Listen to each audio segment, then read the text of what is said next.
وقال رسول الله صلى الله عليه وسلم المرء مع من أحبه. وقال عليه الصلاة والسلام المرء على دين خليله، أو كما قال النبي صلى الله عليه وآله وسلم. صدق الله مولانا العظيم وصدق رسوله النبي الكريم. درود شريف وآية. اللهم صل وسلم على سيدنا ومولانا محمد وعلى آل سيدنا ومولانا محمد كما صليت على إبراهيم وعلى آل إبراهيم إنك حميد مجيد. اللهم بارك على محمد وعلى آل محمد كما باركت على إبراهيم وعلى آل إبراهيم إنك حميد مجيد. يا رب صل وسلم دائما أبدا على حبيبك خير الخلق كلهم، هو الحبيب الذي ترجى شفاعته لكل هول من الأهوال مقتحم. زما د خوږ اسلام عزتمندو مشرانو کشرانو دوستانو ورونو، یو ډیر عظیم صفت د مسلمان دی او داغه د پاره پکار دی چې دا صفت ځان کې راولي، ځکه په دغه صفت باندې د دنیا او د آخرت کامیابی ده او د دنیا او د آخرت خوشحالي ده. هغه صفت څه شي دی؟ هغې ته وایي د صفت د تقوا. د تقوا دا صفت ډیر عظیم صفت دی. د دې د وجه په قرآن شریف کې په مختلفو ځایونو کې الله رب العالمین مؤمنانو ته مسلمانانو ته د تقوا حکم کړی دی او د قرآن شریف په سوونو آیاتونو کې دا خبر راغلی ده چې الله موږ او تاسو ته تقوا حکم چې تقوا اختیار کړي. دغه شان حدیث د رسول الله صلی الله علیه وسلم چې وګورئ پکې د تقوا حکم دی او دا خبر هم یاد ساته چې رسول الله صلی الله علیه وسلم به دا تقریر کو، هغې ته به خطبه وي، نو مختلف خطبې وي، مختلف تقریرونو، کله به د جمعې تقریر کو، کله به د اختر کو، کله به د استسقا کو، کله به د نکاح خطبه وي. څومره چې د رسول الله مبارک خطبې دي او تقریرونه دي، هغې کې با اول حکم د تقوا و چې تقوا اختیار کړي. دا تقوا دې څه شي او د دې تقوا انعامات څه دي الله په موږ له سره کوي او دا تقوا به بیا موږ کې راځي څنګه، په کومه طریقه دا ښکلې صفت په موږ څنګه ځان کې راولي. ځکه چې ضروري خو دومره دی چې تا ته مو وي د قرآن شریف په مختلف آیاتونو کې الله حکم کړی، نو دا به موږ ځان کې په کومه طریقه دا تقوا دا صفت راولو. په پیسو خو نشي اخیستېږي چې یاره زه به په پیسې والم یا به په زوره والم، نه، د دې دپاره به موږ څه چل کوو. نو هغه طریقه م راته نن ښیمه چې تقوا به موږ کې په څه باندې راځي.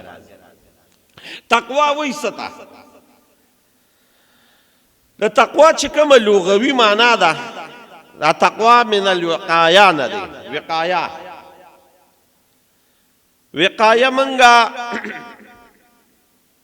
دې ته وایو چې کو تاسو خیال کړی وي دا کتاب وي، کتاب نو کتاب کې دننه پاڼې وي، پاڼې اوس هغه پاڼې ډېرې نازکې وي، کمزورې وي، نو د دغې نازکو پاڼو د بچکولو دپاره وهاب ګل حاجي صاحب منګه دا کتابونه چې څوک جوړوي دوی یو چلو کې دا لومبې اړخ او دا اخري اړخ یې د ګتې نه جوړ، نو د دې ګتې په وجه باندې دا کتاب محفوظ شي، دی بیا شلیږي نه.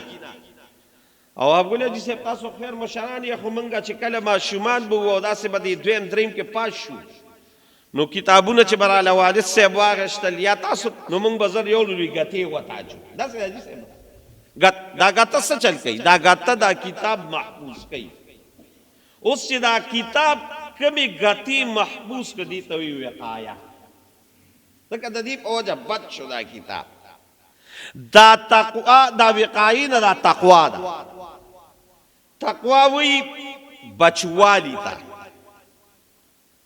بچاوی تا اوس پس شریعت د اصطلاح کې تقوا دیته وي چیرونو منګه او تاسو الله پیدا کړی بیا الله یو ډیوټي حواله کړی چې زما عبادت وکوي اوس دوه لارې الله پیدا کړی یو لار د رحمان د چې د الله دا بل لار د شیطان الله مونږ ته وی زما په لار راځي شیطان الله سره قسمونه خورلي چې زبر داخله گمراه کوم اوس الله د نیکو اعمالو حکم کړی د فاروق جان او شیطان بدو اعمالو اوس چې په دې نیکو اعمالو باندې تتکې او د دې بدو اعمالو نه ځان بچ کې دقه توي تقوا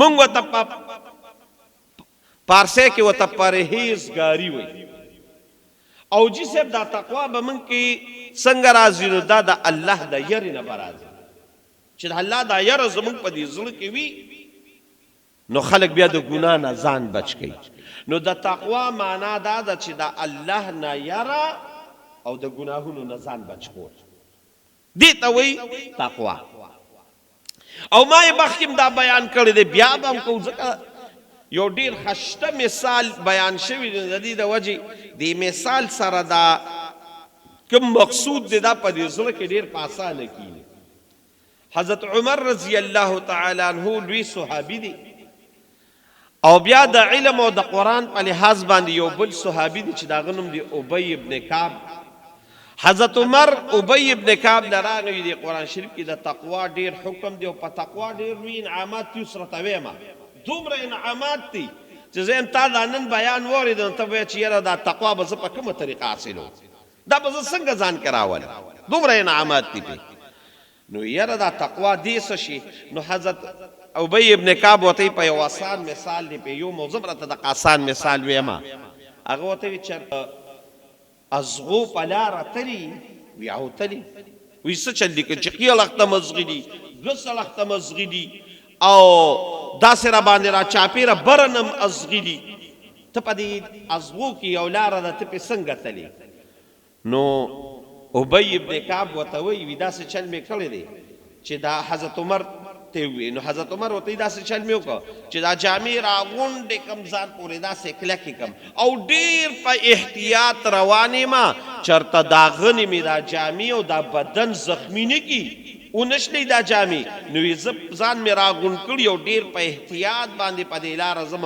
منزل مقصود ته ځان ورسوم ابی ابن کعب ورته دقه تقوا ده وی څنګه ای صاحب وهبګل صاحب وی خیال اختم ګناهونه دي او غسل اختم ګناهونه دي او برم ګناهونه دي او لاندیم ګناهونه دي خو هلته ځانم منزل مقصود جنت ته رسول دي د دې خیال اخ د غنو د ګناهونو نه بم ځان بچ کې د غسل اخ د غنو د ګناهونو نه بم ځان بچ کې د برنم بچ کې نیک به په دې لاره ځي جنت ته دقې ته وی تقوا زمونږ معاشره داسې ده چې هر وخت ګناهونه دي خو د دې نه به ځان بچ کو چې ځان دې پکې بچ کو دقې ته وی تقوا اوس چې دا تقوا کله انسان کې رااله نو په قرآن شریف کې او په حدیث کې په 52 انعامات الله ورکړي دي 52 انعامات حضرت هغه 52 دی وخت کې نشم بیانولی یو لس برته بیان کم چې په دې تقوا باندې الله سس انعامات ورکړي دي لومبي الله رب العالمین وی فاروق جان ویښه ومن يتق الله يجعل له من امره يسرا یو ځای کې دا څه راغلي دي چا چې تقوا اختیار کړه چې د دنیا څومره ګران کارونه دي الله وی زه به ورته اسانو دا څوک وی الله وی شاباس الله وی زه به راته اسانوم اتیشتمه سپاره د سورته طلاق ته غالبا یو انعام دا وره چې ستا د زندګۍ څومره ګران کارونه دي الله وی دا به راته زه اسانوم دا الله وی یو شو بګوتو شماره دویم نمبر الله وی ومن يتق الله يجعل له مخرجا چا چې تقوا اختیار کړه دویم نمبر انعام بداوي چې د ده څومره بندې لارې دي، د ده څومره مشکلات دي، د ده څومره بندش دی په هر څه کې، په بیمارو کې، په نوکرو کې، په رشتو کې، چې څومره بندش دی او څومره تنګې لارې دي، یعنې څومره مشکلات دي. یجعل له مخرجا، الله وی د دې تقوا په وجه باندې برته هغه ټولې تنګې لارې کولی. دا دویم نمبر. یجعل له مخرجا ويرزقه، او دویم نمبر به دا انعامي. دریم نمبر چې رله به رزق درکړو، د رزق په دولت باندې مالامال کم. ګورې زه راته بار بار ویم ګورې دا الله وی الله. قاري صاحب ناست دی 30 سپاره ده سورت طلاق دی. دریم نمبر به انعام دا وي چې ويرزقه، رزق به درکړو. اوس رزق وهاب ګل جی صاحب اطلاق صرف په خوراک نه دی. ګوره ښه چې ته یې ډوډۍ ده صرف نه، ډوډۍ نه ده. د رزق اطلاق زمون علما وی په جامم ده، په ډوډۍ هم ده، په کور هم دی، په دولت هم دی، په اولاد هم دی، په مال هم دی، چې څه ستا ضروریات زندگی دي دې ته وایي رزق. په دا یاد ساته چې څومره ستا ضروریات زندگی دي دې ته وایي رزق. نو دریم نمبر انعام به دی چې الله وی ويرزقه، زه به رله رزق درکوم. خو دا څلورم نمبر واپسې راته ووایه من حیث لا یحتسب. دا ډېر د کمال دی چې رزق به درکومه، خو دا هغې ځای نه به درکوم چې ستا په وهم او ګمان کې به م نه وي. الله اکبر. رزق به درکومه، خو ستا په وهم او ګمان کې به م هغه رزق نه وي چې دا د کم ځای نه راغلی. دا جدي څلورم نمبر انعام شو. پنځم نمبر انعام دا وره چې یا ایها الذین آمنوا ان تتقوا الله یجعل لکم فرقان. ایوی تقوی اختیار کے خدای پنځم نمبر انعام بسرا کے یجعل لکم فرقان. فرقان ستوي آسانه معنا راځي ګرانه نه کو. فرقان کې د تفسیر دی علماء داسې لمبوګانې والی، خو زه راته هغه ټولې معنی نه کوم، آسانه معنا به راته دا کوم چې فرقان وی د حق او د باطل په منځ کې فرق ده. د حق او د باطل په منځ کې فرق ده. دا ډیره نن ګرانه ده چې موږ حق او باطل نه پیژنو.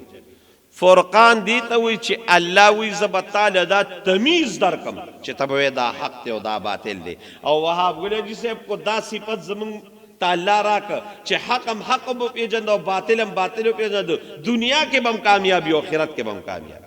موږ سره خو شیطان دی، حق راته باطل کې او باطل راته حق، دروغ راته رښتیا کې او رښتیا راته دروغ کې. دا ډېر لوی مصیبت دی. نو د تقوا په وجه باندې به پنځم نمبر انعام الله دا وی چې زه به تاله فرقان درکړم. او دریم نمبر د فرقان معنا مفتی شفیع صاحب په معرف القرآن کې ډېره خشته کړې ده. هغه دا ده چې د انسان دا زړه دی.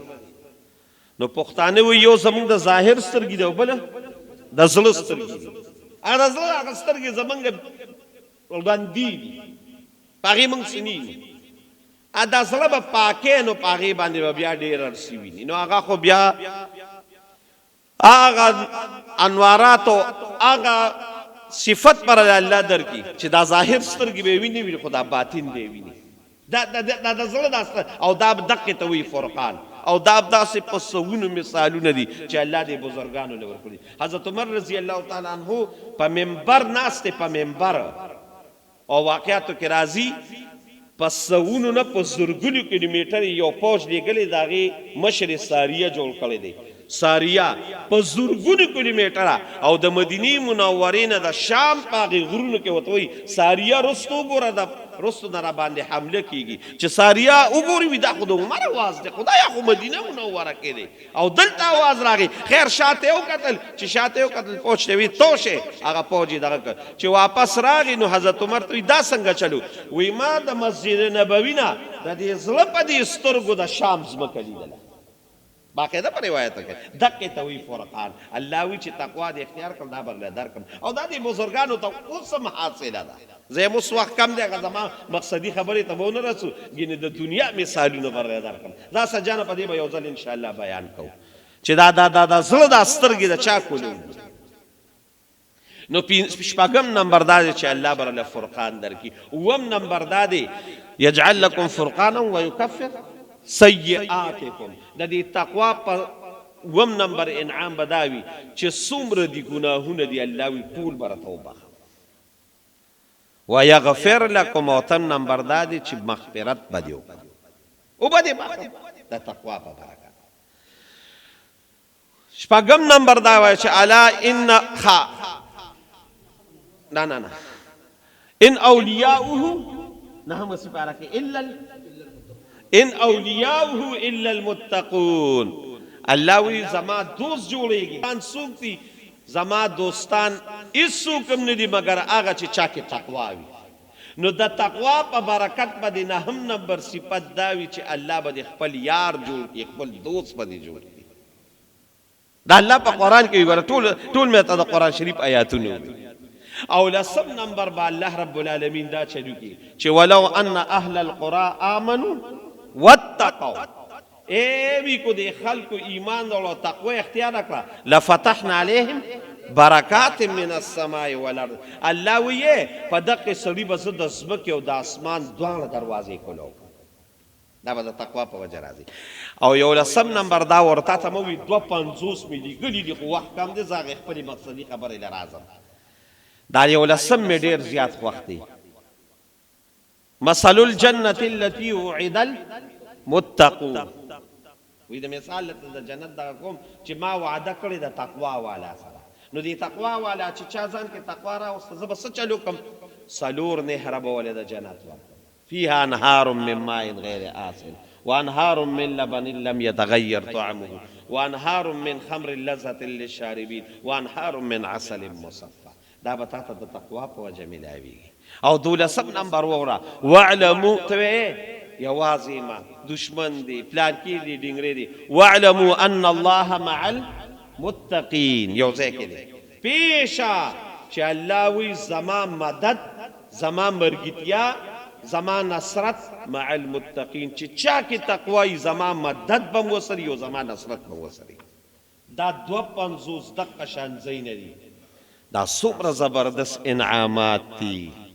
یرو دا انعامات په الله موږ له څنګه راکړي دې لپاره به تقوا اختیار. اوس تقوا به موږ څنګه اختیار او ماته لږ متوجه شي. د تقوا دپاره ډېرې لارې دي خو یو دوه لاره علماو ښولي دي. یو لاره د ریاضت ده. ریاضت څه ته وایي؟ ریاضت دې ته وایي چې لکه د وهاب ګل جي صاحب ټوله شپه الله ته ولاړ وي د ورځې روژه وي هر وخت د تسبیح لاس کې وي صدقې ورکې جهادونه کې د قشا نور نیک اعمال کې. یارونو دا ډېره ګرانه ده. موږ دغه د سهار هغه مونځ ډېره په ګرانه کوو نو د شپې به ودرېږي څوک الله تا خو ډېره ګرانه ده. الله دې را نصیب. هغه د رمضان هغه روژې څه په زورونو باندې ونیسو نو دا یو ورځ روژه یو ورځ خوجه د ګل په ورځ روژه د جمعرات په ورځ روژه دا به څوک کوي؟ دا خو موږ نه کېږي. دا خو تقوا خو په دقې راځي. دا صدقې چې هغه زکات خو خپل پرېږده خو د دې نه علاوه به هم صدقې ورکې تقوا باله راځي. هر وخت به د په لاس کې تسبیح وي هر وخت به ذکر او اذکار کې. دا خو موږ نه کېږي. موږ هغه مونځ پسې هغه 3 کرات هغه الحمدلله او سبحان الله الله اکبر هم نه ویلي. اکثر چې ګورم د سهار مونځ نه پس ټولو دنګلي. دا خو ګرانه دا ریاضتونه خو ګرانه. نو الله رب العالمین یو ډیره آسانه یو ډیره بهترینه او یو ډیره خشته نسخه موږ ته په قرآن کې ښولې ده چې دا تقوا به تا کې په دقه وجه باندې راځي. او هغه تقوا څه شی ده؟ یا ایها الذین آمنو ای د ایمان خاوندانو اتقوا الله زما نه ویریږئ زما یره دې زړه کې راولئ. دا تقوا اختیار کړئ. خدای دا به څنګه اختیارو؟ نو رب ډیر کریم دی رب ډیر رحیم دی رب ډیر مهربانه دی په دې خپلو بندګانو باندې. یو طریقه راته اسانه شان ښیمه. خدای هغه طریقه اسانه څه شی ده؟ وکونو مع الصادقین وکونو مع الصادقین. دا تقوا دا صفت پتا کې خود به خود راځي خو ته به هم یو کار کوې. وکونو مع الصادقین د نیکانو د صلحاو د علماو مرګتیا اختیار کړه. هغوی سره صحبت د اولیاو اختیار کړه. د نیکانو خلقو سره مرګتیا جوړه کا، د نیکانو خلقو سره نشیس او برخاست جوړ کا، د نیکانو مجلس کې لکینا، د نیکانو سره زندگی جوړه کا. مع المت خدای پاک په خود به خود دا تقوا یو ځل پتا کړه. دا آسانه لاره درو او حقیقت دا ډیره زیاته آسانه، خو موږ ځان ته ګرانه کړې ده. د بغض، د کینو، د حسد، د دشمنۍ په وجه موږ ځان ته ګرانه کړې ده. نور الله موږ ته ډېره اسانه کړې ده. الله وایي ما یفعل الله بعذابکم ان شکرتم وآمنتم وکان الله شاکرا. زه ستاسو په عذاب څه کوم، خو که تاسو ان شکرتم وآمنتم زما خبره مو منله، الله په ما کامل ایمان راوستل، زه تاسو له عذاب نه درکوم. نه الله موږ ته ډېره اسانه کړې ده. وکونو مع الصادقین، د صلحاو د نیکانو خلقو مرګتیا اختیار کا، صحبت اختیار کا، خود به خود بتا کې دا راځي، دا صفت پتا کې راځي. او رسول الله صلی الله علیه وسلم یہ ډیر بهترین مثال هم بیان کړی د نیکانو د صحبت، د بزرگانو د صحبت، د اولیاء الله د صحبت، د علماء د صحبت یو ډیر خشته او بهترین مثال بیان کړی. دا تا ته حاصلیږي. مثال یې څنګه دی؟ رسول الله مبارک وی د بد مجلس مثال پشان د لوهار دی یا د بټې. بټې او لوهار څه بد شي نه دی، صحیح شی دی. اس خبره ده چې سړی د خپل ضرورت لپاره استعمال سبا. نبی علیہ السلام سے مثال بیان کړی دی. مثال داسې دی چې د بد مجلس مثال داسې وي د لوهار د بټې. کو د لوهار بټې سره یا لوهار سره ناسې او هغه غشي تاوي او ببوزي وي، نو یا خو به د انګار سکروټه درشي، جامې به درسوځي او شي وي داسې د انګار سکروټه در نه راله تو به درشي. تو نم ځانو ساتو. ظاهره خبره د لوګي د خامخا بدل شي، اسپېمې به دې توکې توري. والد صاحب مې اکثر وي موږ به دا بیانو وي پخوا خو دا بجلی نه وي، نو ټي وي به وي، لاټینونه به، نو چې سار به وي دغه شو نو دا اسپېمې به تکې تورې شوې وي د خلکو، دا ټین به بره پروت خو د هغې هغه لوګي موګي به د سپېمو راغلو، د خلکو دا سپېمې به تورې وي. نو که ډېر ځان د اور نه بچ کې او د تو نه بچ کې، نو سپېمې دې د لوګي نه بچ کېږي نه. دا د بد مجلس مثال دی چې بد مجلس ته ورغلی یا خو به هغه د اور هغه سکروټه ګناه راشي به دې سوځي یل به دي، خو هغه دې ونه که د ګناه هغه لږ ډېر اثر به راباندې وشي، زړه کې به داعیه پیدا شي. او که دا به نه شي که نه، نو په دې ذهن د ګناه اثر راځي. ته یقین ته خدای په ذات وکړه. دا خو زمون معاشره ده، موږ هم ستاسو په شان انسانان یو، ګناهونه کېږي. دا دجال نن موږ سرې دی دا موبایل، ته پکې سم شي ګورې، ناګهانه به پکې داسې د جنې تصویر راشي، د ګډېدو تصویر به راشي، ته بیا زر واړې، خو هغه اثر په ذهن راولي. د خدای په ذات باندې حاصل دا تاسو ټول په دې باندې پوهېږئ. د بد مجلس مثال دا دی. او د ښه مجلس مثال په شان رسول الله مبارک وی د عطاري دی. عطاري پرفیوم والا. څنګه پرفیوم والا؟ ته ورغلې یا خو به ته عطر والې، عطر دې وانه غشتل، چا بل چاله هغه لګیا اوس پرشده باندې راغی، هغه باندې کوله پتا پرشده راغی. کو پرشدر نه راغی، هغه دکان کې ناسي، نو یو سات خو د خوشبو په محفل کې تیر کړه، سپېمې میمو باندې خوشحالي قراله کړه. دا د نیک مجلس مثال دی. نیک مجلس ته لاړې یا خو به څه زده کړې وابلې. دا تپوس کوم دا قرآن شریف آیات څنګه دی؟ داسې مقصد یې صحیح، لکه اوس تاسو راغلی د قرآن شریف د تقوا بیان مې راته وکړو، وادې غشته داسې دې ونه که بل چاته مې بیانو هغه نه دی حاصل، هغه دې مو نه که حاصل دې نه که، هسې خو په نیک مجلس کې کېناستې. رسول الله مبارک یې دقه دا کړې او ډېره زیاته فایده وي د دې. ګورې خامخا یارونو زموږ د دې دین یو کتاب دی بخاري مبارک، په بخاري شریف او په مسلم شریف دواړو کې دا حدیث موجود دی. او وی ګوره اوس هم کتی شي، بیا هم کتی شي، بیا هم کتی شي. رسول الله صلی الله علیه وسلم فرمایي دا الله رب العالمین یو نظام دی، یو زندگی ده. شروع د نظام شروع کړی دی. دا پرشتي راځي وی الله رب العالمین دا پرشتي خوري کړی دي. نو چې کم ځای کې نیک مجلس د ذکر الله، ذکر الله څه ته وایي؟ مونږ ذکر الله وایي. دا موږ او تاسو چې داسې د جمعې دی مونږ تاسو زما دا بیان اورئ او زیوه مو تاسو اورئ، دا ذکر الله دی. د قرآن شریف تلاوت دا ذکر الله دی. مطلق سبحان الله الحمدلله الله اکبر دا ذکر الله دی. نو پرشتي خوري دي چې کم ځای کې دا الله دا ذکر کیږي، دا پرشتي راشي کینی چې کینی دا پرشتي رو داسې برخیږي نور راځي نو حتی اسمان ته ورسي. اوس الله رب العالمین دا د حدیث الفاظ دي، ها دقه شان الفاظ دي. الله ته سره د علم، چې الله ته علم دی، هو الاول والآخر والظاهر والباطن. الله ته مخکینی رستنی پټ ښکارا هر څه پته لګي. سره د علم د دې پرشتو نه تپوسو کی وای د چرته نو یې پرشتي ورته وي چې دقه شان حلقه د ذکر و ستا د یاد و هغې نه راځي. وی زما د بندگانو سبي وی ستا یاد یې کو، وی د څه شوق یې کو، وی یا الله ستا د دیدار شوق یې کو. دې دپاره داسې را جمع شو په مینه محبت لګیا و. وی ولې دوی زه لیدلی یم نو پرشتي ورته وي چې نه تی لیدلی نه، خو تی ولیدې نو نور به هم دا شوق زیات شي. الله دې زموږ او ستاسو دیدار الهي نصیب کړي. وی څه غوښتله نو پرشتي ورته وي جنتي غوښتله. وی ولې دوی جنت لیدلی دی؟ وی نه جنت خو یې لیدلی نه دی، خو که جنت یې ولیده نو نور به هم زیات شوق راشي او نور به تا نه بیا غواړو، نور به اعمال کوي. دریم نمبر ورته الله وی د څه نه پناه غوښته؟ وی یا الله د جهنم نه پناه غوښته. خدای دې موږ او تاسو ټول د جهنم نه وساتي.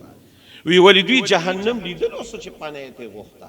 وی نه یا الله جهنم یې نه لیدلی، الله دې راته نه مخیه. کو وی لیدو د جهنم نو بیا خو به نورم زیاته پناه غواړو.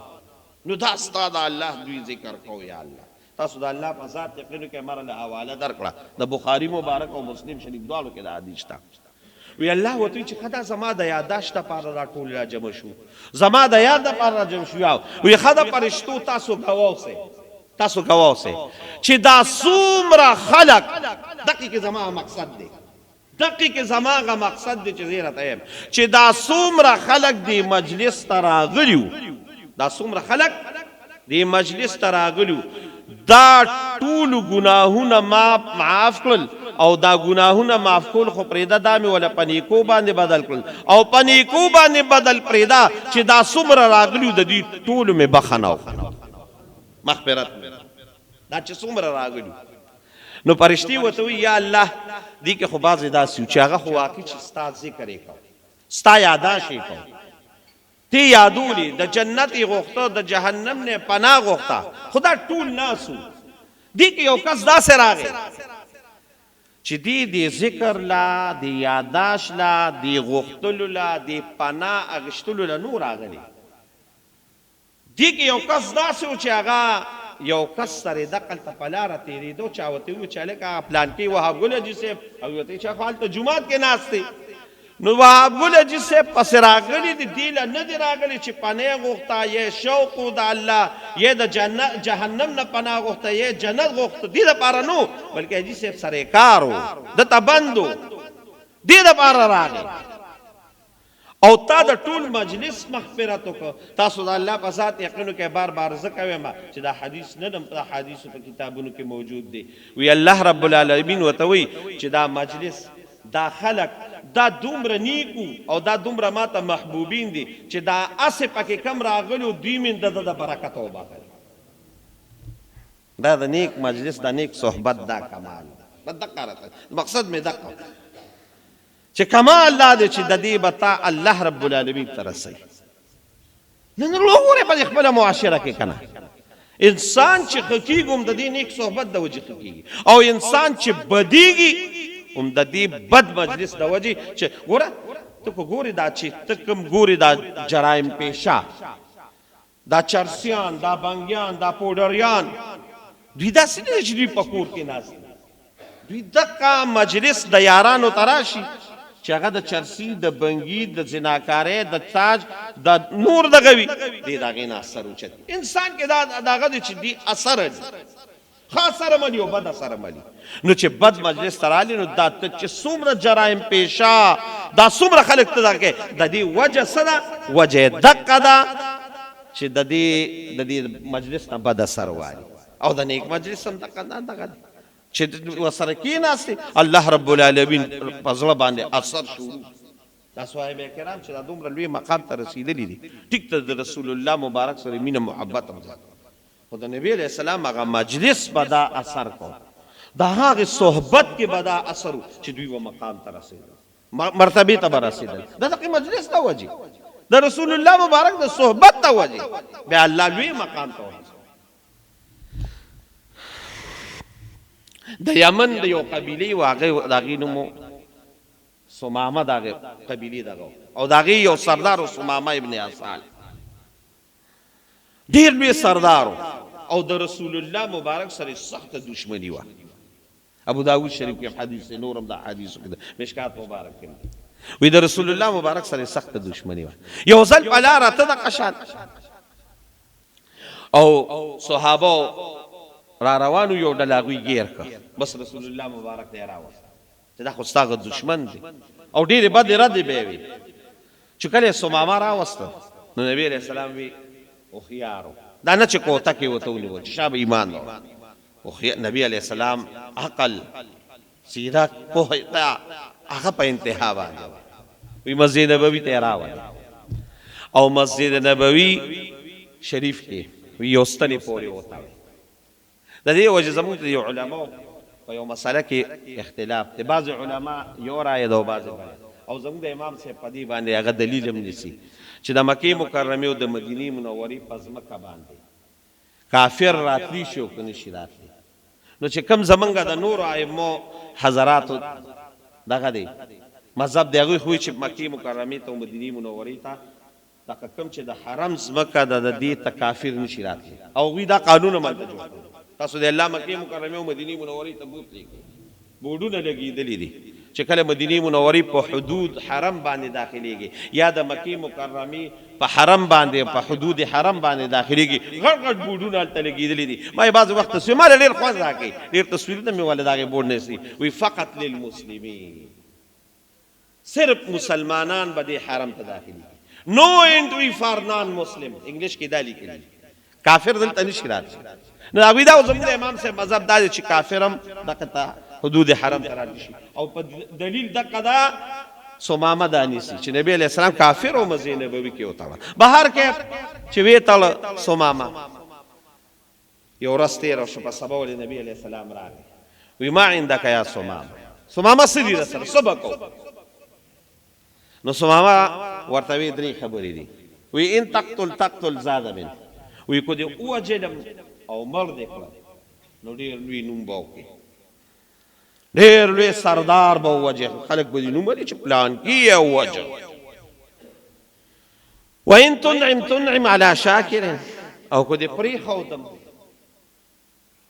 رها دې کړم نو شاکران زه به دې شکر ګزار یم او زما قوم به دې شکر ګزار چې لوی سردار یې کړم وان كنت تريد المال او کو ته مال غواړې دولت غواړې نو سل وایه سوال کوه وایه چې څومره دولت وې زما قبیله به دله سره ورسي نبي علیه السلام ته لاړ په سبا وله بیا راغی ماما څه دي رسره وی هغه پرونی خبره ده هماغه درې خبرې دي کو مې پرېږدي خو احسان به دي کو دې ووجلم نوم به دې کېږي او کو مال غواړې په درېیمه ورځ ولې رسول الله مبارک بیا راغی وی ما عندک یا سمامه وی هغه زړې درې خبرې دي وی اطلقوا سمامه پرېږدئ رها یې کړئ بس اوس درې ورځې د رسول الله مبارک سره تېرې کړي صحابو سره په مجلس کې تېرې کړي دي وی اطلقوا سمامه بس پرېږده چې ځي بس سمامه د مسجد نبوي نه راووت او داسې بهر تپوس کوي دلته څه کوي او بشته بیا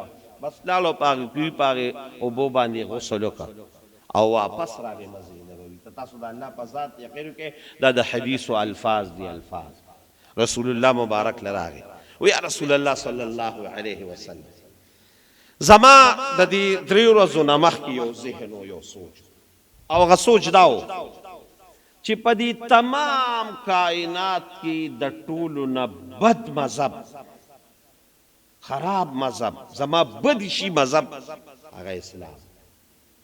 د دې درې ورځو نه وړاندې وره د دې درې ورځو نه وړاندې په دې تمام کائنات کې د ټولو نه خراب ملګري چې به ما ته ښکارېدل هغه به ستا د ملګري صحابه ما ته ښکارېدل.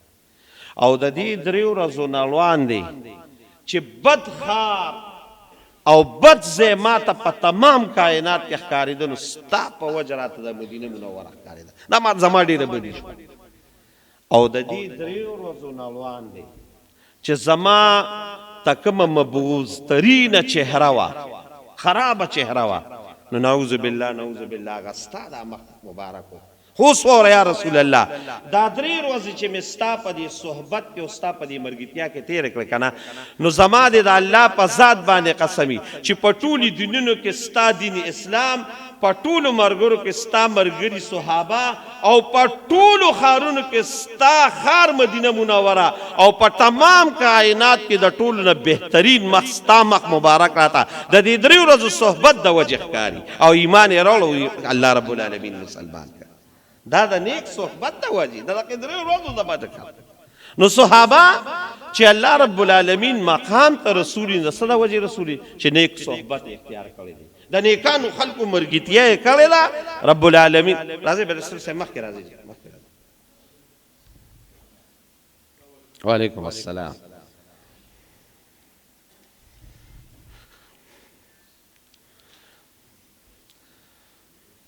نو د دې درې ورځو د برکت الله رب العالمین د رسول الله مبارک نیکترین انسان او محبوب ترین انسان جوړ کړ. دا څه دا د صحبت د وجه د نیکانو سره د صحبت د وجه. نو ورونو د نیکانو سره به صحبت کو دې کې ډېر لوی کمال دی. ورونو نور هر څه پرېږدئ زمونږ او تاسو ته لوی ژوند هغه د آخرت را روان دی د قیامت را روان دی او کامیابي هم دغه قیامت کې وي.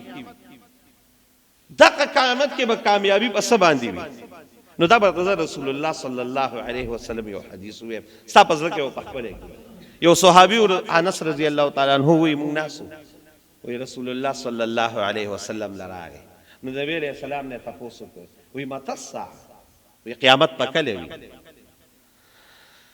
نو رسول الله صلی الله علیه وسلم خو خيارو وی د قیامت تاسو ته وک وی ما عتت تا د قیامت لپاره څه تیاری کړې یو سړی وی الګ امتحان وکړي نو استاد امتحان لې څه تیاری کړم دی او کنه د امتحان ته پوښتنه کې نو رسول الله مبارک نه ما عتت تا د قیامت لپاره څه کړی صحابي ډیر ناشنا خبر او یاره د زړه په وګي وره و یا رسول الله صلی الله علیه وسلم زما په عمل نامه کې چې کوم فرایض موجوده هو ټیک ده ډیر موجوده نور نفلی او دانشته بس په دغه فرض موز مې اکتفا کړی زما په عمل نامه کې ټیک ته د رمضان روزي شته خو نورې ګورې روزي مې نه دي نیولې نور اعمال مې نیک نه دي کړی نور روزي مې زیاتې نه دي نیولې په ما چې کم فرض زکات ته خو ما ورکړی دی ګورې ما نورې صدقې نه دي ورکړی او په ما چې کم فرض اسکار دی هغه خو ما کړی دي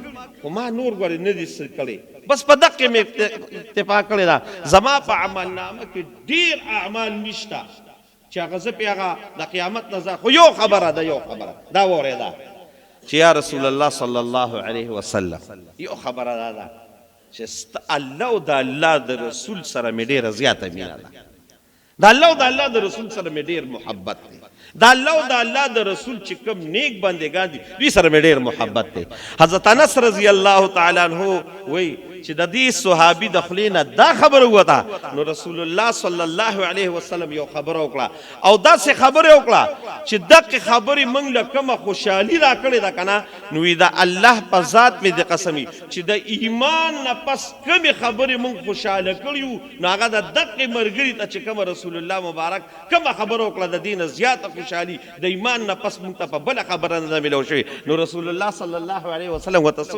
وایي المرء مع من احبه ټیک ته ستا منځونه هم ډېر نشته ستا اودسونه هم ډېر نشته ستا ریاضت هم ډېر نشته ستا روجي هم ډېر نشته استاد نیکانو د علماء د صلحاو او د رسول الله د الله او د الله د رسول سره مینه ده د قیامت په ورځ به د قډیر منځونه د ډیرو د سونه د ډیر اسکار دا په خپل ځای ډیر خصیص دي خو د قیامت په میدان کې تا الله رب العالمین ودري نو په دقه مینه به ودري د قیامت په ورځ به تا هغه چا سره چې چا سره په دنیا کې مینه ده صحابه وي په دې خبره مونږ ډیر زیات خوشاله المرء مع من احب بس دنیا کې چې چا سره مینه ده د قیامت په ورځ به داغوی په میدان داغوی سر په میدان کې ولاړ دا خو انسانان دي انسانان زمونږ د دین یو کتاب دی بس په دې خبره بیا یو خبره کو زمونږ د دین یو کتاب دی تنبیه الغافلین وته ابو لیث سمرقندی رحمهم الله لیکلي خشته مزیدار کتاب دی تنبیه الغافلین تنبیه الغافلین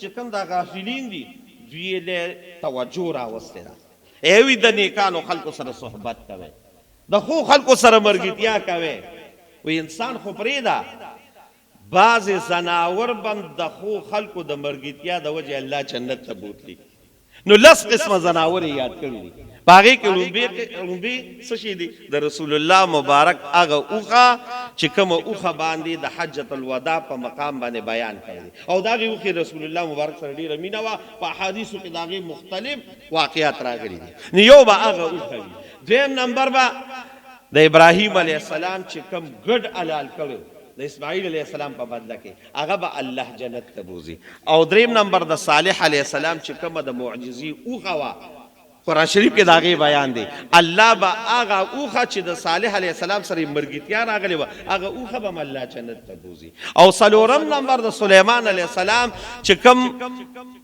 دغه او دا سیکریټری او داغه ته خبرې راوړي چې هغه د هدهد د موږ ته پښتو کې مولار چرجک وایو چونکه د توحید داعی دی او سليمان علیه السلام له یو خبر راوړی دی نو علما وی چې د دقه د برکت چې د سليمان علیه السلام سره هدهد پرنده ده مرغه ده مرګتیا کړی د الله رب العالمین به هدهدم جنت ته او پنځم نمبر علما لیکلی دي چې کم د اصحاب کهف سپیو د اصحاب کهف قرآن شریف کې ما ته واقعا بیان کړو مکه جوب کې الله چې داغه د نیکانو خلقو مرګتیا کړی الله باغم جنت ته بوزي دا حضرت یونس علیہ السلام کب او دا قشان نورونو د علماء د صلحاو سره مرګتیا کې بدا کمال وي خدای پاک دې موږ او تاسو د علماء د صلحاو مرګري جوړ کې غواړي د دوی سره دې الله د بغض نو ساتي د کینې دې الله رب العالمین ساتي نو الله رب العالمین په قران کې یا ایه الذین آمنوا اتقوا الله اے د ایمان خاوندانو تقوا اختیار کې د تقوا انعامات ممرته بیان کړو وکونوا مع الصادقین او د نیکانو خلق صحبت اختیار کې الله برکه خود به خود تقوا راولي الله رب العالمین دې زموږ او تاسو د نیکانو خلق سره مرګتیا نصیب کړي او رب العالمین دې د بد خلق د مرګتیا نو ساتي